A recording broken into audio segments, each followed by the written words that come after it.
Not all afterlife realms made their way into the mainstream, yet many cultures held powerful beliefs about where the soul goes after death.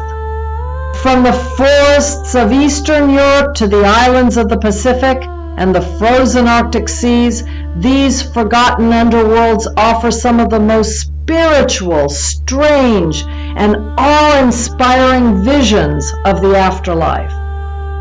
Today, we explore the sacred and shadowy afterlives of the Slavic, African, Polynesian, and Inuit peoples. In Slavic lore, the underworld is called Nav, a realm ruled by the god Veles, lord of the dead, cattle, and magic. Nav was not a place of torment, but a murky realm across a river or ocean, often shrouded in mists. Souls were believed to fly as birds to reach Nav. In fact, the word Nav itself is connected to the word for corpse or spirit. It was sometimes visualized as a vast swampy land or a dark forest, hidden beyond the known world. Veles, a serpent or dragon-like figure, guarded the realm and served as a mediator between the living and the dead. He also acted as a cosmic rival to Perun, the god of thunder.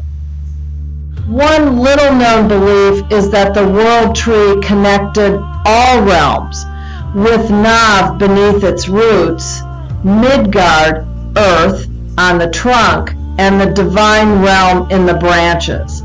The dead could return as Rusalka, ghostly women, vampires, or Domovoi, house spirits, depending on how they were buried and remembered. Nav wasn't just the end, it was part of a cycle of memory and rebirth.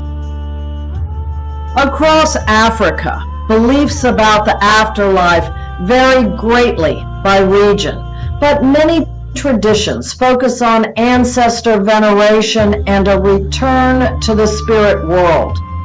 Among the Yoruba people of Nigeria, souls return to Orun, the spiritual realm.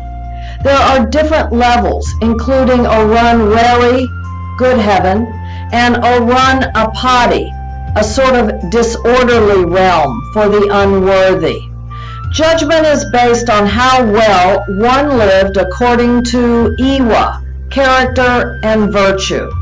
Meanwhile, in Dahomey belief, modern-day Benin, the afterlife is called Guinée, an ancestral land beneath the sea. Souls travel to this realm to be with their forebears and watch over the living. The dead are honored through rituals, drumming, and possession ceremonies. The Loa spirits of Vodun can even speak through mediums during ceremonies, keeping the line between the worlds alive. These underworlds are not fearful. They are sacred, and the ancestors are revered protectors. In Polynesian traditions, the afterlife often lies beneath the sea or across the horizon. In Tongan mythology, the underworld is called Pulotu, a peaceful realm ruled by the god Hikuleo. It's not a place of punishment, but a paradise where ancestors dwell and watch over their descendants. In Hawaiian belief, the land of the dead is Lua-o-Milu. Souls were said to leap into the afterlife from cliffs known as Lena, places where the boundary between the living and the spirit world was thin. One belief says that Milu, a chieftain or spirit ruler, gathered souls into his realm with the help of spirit catchers. The soul retained its form and memories, sometimes visiting loved ones in dreams. These realms emphasize connection, peace, and family continuity.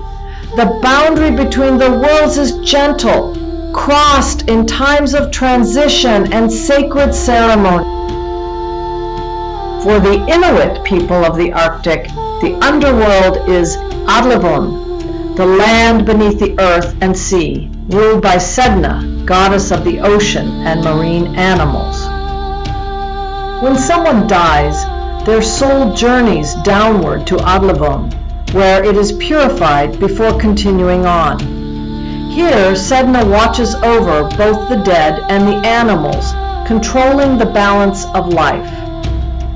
Souls are not tormented, but must wait and undergo a type of spiritual cleansing. Shamans called Angakuk could travel to Adlivun in trance to bargain with Sedna, especially when food was scarce.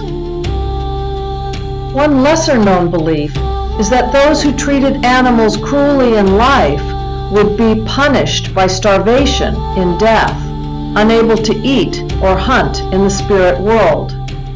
Adlivun is cold, silent, and sacred, not a hell, but a realm of patience, purity, and return.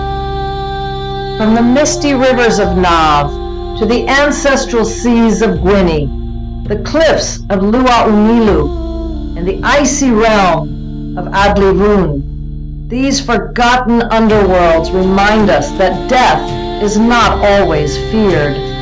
Sometimes it is simply a return to family, to balance, to the beginning. With this final journey, our 4-part tour of the world's mythological underworlds comes to an end. But the stories never stop.